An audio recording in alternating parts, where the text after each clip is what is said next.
At 19 years old, a boy from the suburbs of Paris scored in a World Cup final. In 60 years, only one other teenager had ever done it before him. His name was Pelé.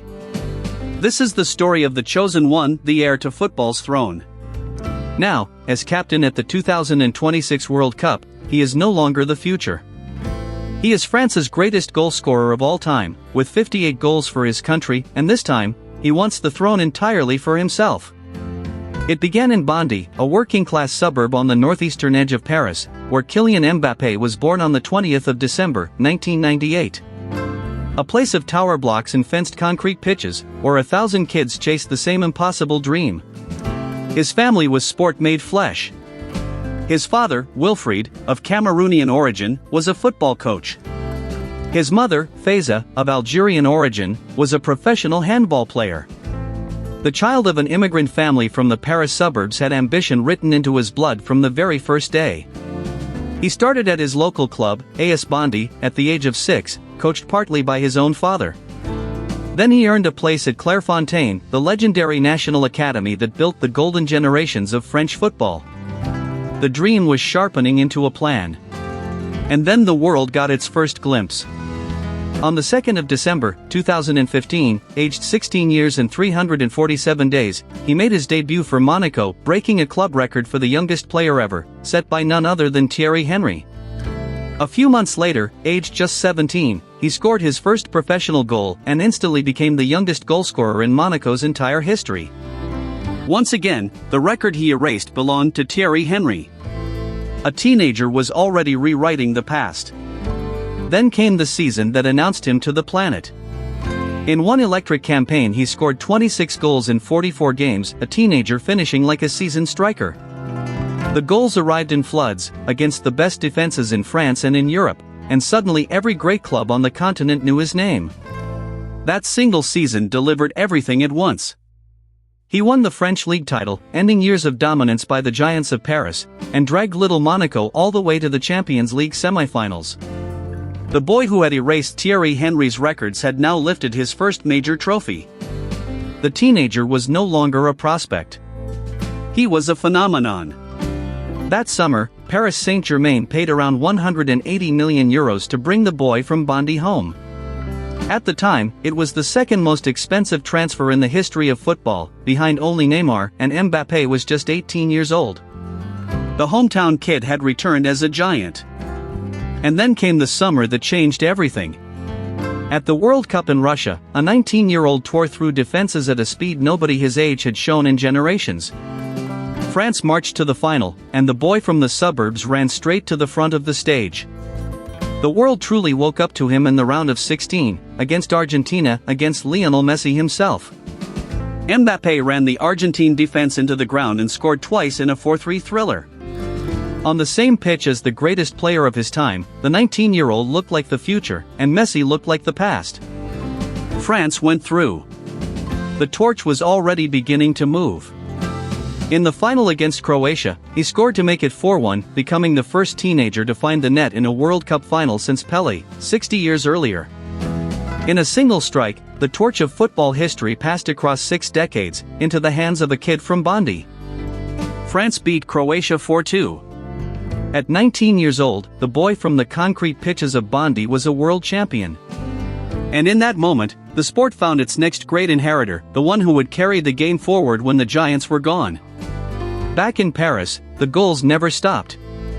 256 of them across 7 seasons, more than any player in PSG's entire history, surpassing Edinson Cavani. He was the top scorer in the French league for a record 6 consecutive seasons. Paris belonged to him. For a time, Paris assembled the most expensive attack ever imagined. Mbappé played alongside Neymar and then Lionel Messi, the very man he had eclipsed in Russia, now his teammate. But the supporting act was over. Slowly, the team bent around him, the others left or faded, and the boy from Bondy became the one the whole project leaned on. The future had stopped waiting. It had arrived. But fame brought a burden no 19-year-old asks for. While Messi and Ronaldo still played, while the two greatest of all time were still on the stage, the whole of football had already decided, this was the man who would inherit their throne. The chosen one. The next one. The weight of an entire generation pressed onto his shoulders. For years after his coronation, he returned to a World Cup final, this time as the man France leaned on. Qatar, 2022. Against Argentina, against Lionel Messi, on the biggest night the sport can offer. And he produced a performance for the ages. Twice France were beaten. Twice he refused to let them die. He scored a hat-trick in the final, 2 late goals and an extra-time penalty, becoming only the second man ever to score 3 times in a men's World Cup final, the first since Geoff Hurst in 1966. But Argentina held their nerve in the penalty shootout, and won it 4-2. He took the Golden Boot as the tournament's top scorer with 8 goals, edging Messi himself, the greatest individual performance in the game's biggest match. And yet he walked away with nothing but heartbreak. This was the wound the next story would exist to heal. In 2024, he finally chased the dream he had spoken of since he was a child. His PSG contract expired, and he joined Real Madrid, the club he had idolized as a boy, on a free transfer. A new chapter, in white instead of blue and red. Destiny fulfilled. But the Bernabeu does not forgive. It is the heaviest white shirt in the world, where Galacticos have arrived as kings and left as ghosts. The early weeks asked questions of him: a new league, a new position, a demanding crowd. And then he answered, the only way he knows how. With goals. Floods of them, until the doubts simply drowned. He conquered the new land at the first attempt. In his debut season in Madrid he scored 44 goals, 31 of them in the league, winning the Pichichi as Spain's top scorer and lifting the European Golden Shoe as the deadliest striker on the entire continent. The first Real Madrid player to win it since Cristiano Ronaldo himself. Then a number arrived that seemed barely real. On the 13th of November, 2025, against Ukraine, he reached 400 career goals at just 26 years old. The youngest player of the 21st century to get there, and the quickest in the history of the sport to the mark. Faster than anyone who has ever lived. And he no longer just plays for France. He leads it. After the retirement of Hugo Lloris, the captain's armband, once worn by legends, was placed on the arm of the boy from Bondy. The inheritor had become the figurehead. The face of Les Blues. It is a responsibility heavier than any transfer fee. To lead France is to carry a whole nation's hope, a country that sees itself in him, the immigrant family's son who rose from the banlieue to the very top. When he sings the anthem, when he wears the armband, he is no longer just a striker. He is the face of his generation, and the standard the rest must follow. Which brings us to now. The 2026 World Cup is live. And in France's very first match, against Senegal, Kylian Mbappé scored twice, his 57th and 58th goals for his country, to become, in just his 99th cap, the greatest goalscorer in the history of the French national team. He passed Olivier Giroud to stand alone at the top. And those 2 goals carried a second meaning. They were his 13th and 14th at World Cups, leaving him just 2 behind the greatest tournament scorer of all time, Miroslav Klose, and his record of 16. 2 goals.